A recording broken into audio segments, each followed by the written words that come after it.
Well, interestingly, I just found out that I've got like 35 or 40 people watching these videos when I post them on YouTube.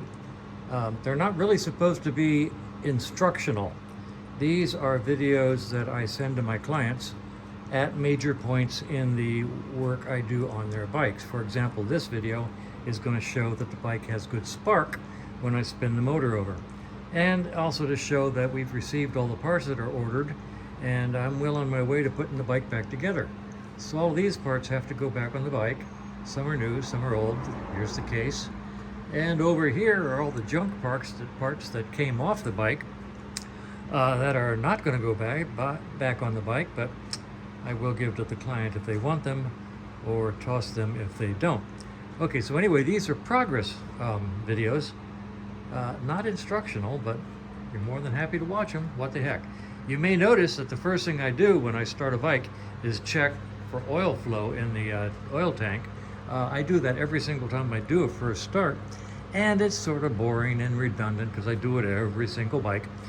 But the other day, I was helping a friend work on a bike he'd put together. We started it up and there was no oil flow. And we turned it off quickly and I looked underneath and yes, he had swapped the oil lines into the out to the end. He was not getting oil flow. So checking oil flow when you do your first start is really important because it can destroy an engine. And luckily his only ran for about 30 seconds before we discovered it, so we stopped it and everything's fine. Anyway, this is a 1975 Norton Commando. And let's see, what did we, oh my goodness, we put a new airbox in it, and I put an electronic ignition in it, and I fixed a whole lot of wiring problems. The bike had been used as a display bike for years and years and years. It was put together to be pretty, and it is, but I don't think it was ever run since it was put together. No oils, no fuel, no brake fluid, no nothing. So I'm gonna get the bike wet, all the oils and fluids, probably tomorrow, and do the first start. In the meantime, I'm going to spin up the motor using the newly repaired wiring for the motor relay. The problem was that the relay here was being insulated by the powder coating. This part here has to be grounded. So I took it apart and put a new bolt in here with a star washer under it, scraped away the powder coating. Interestingly, just yesterday, the taillights weren't working, the turn signals weren't working for the exact same reason. The powder coating was insulating them, there was no ground. So I ran individual ground wires all the way into each light so that they are grounded through wiring rather than the frame. Over here, I've got the bike set up. We put in a vape electronic ignition system. It's just in there. It's not timed, but it is in there and spins and gives us spark. That's the magnetic pickup for the vape system, which I am really in love with. I love the vape systems. They're really well built and they work very well. And up here is the black box for the vape system. It's behind these cables right up in there, a tiny little black box. That's the control box. I got all the wires bound up nicely, so I'm ready to drop the tank on.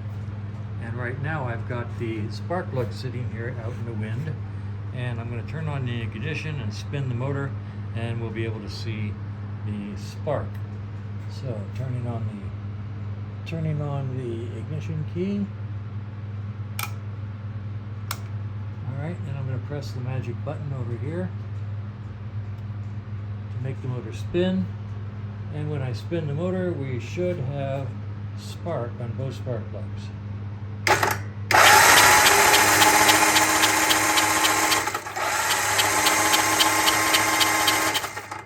Beautiful spark. So I will time the motor in just a few minutes. The preliminary timing is very easy to do, and the bike will run at that setting, so that when we do the first start, all we'll have to do is fine-tune the timing with a strobe light. So anyway, welcome to my videos that I use for informing the client of what's happening to their bikes. It doesn't bother me at all that folks are watching these. It's kind of cool. They're not really instructional, but they let the client know what's going on. If you're interested, I also send the client a daily report with photographs showing them the progress made each day I work on the bike. So it's pretty thorough, and the clients like it a lot. And that way, frankly, I don't have to talk to them on the phone every day when they call up and say, "Hi, how's my bike? What's going on?" Because they get a report every day and they know what's going on. And so I don't have to spend time on the phone. And that's just the way we do things around here. We being me. All right, that's about it. Bye.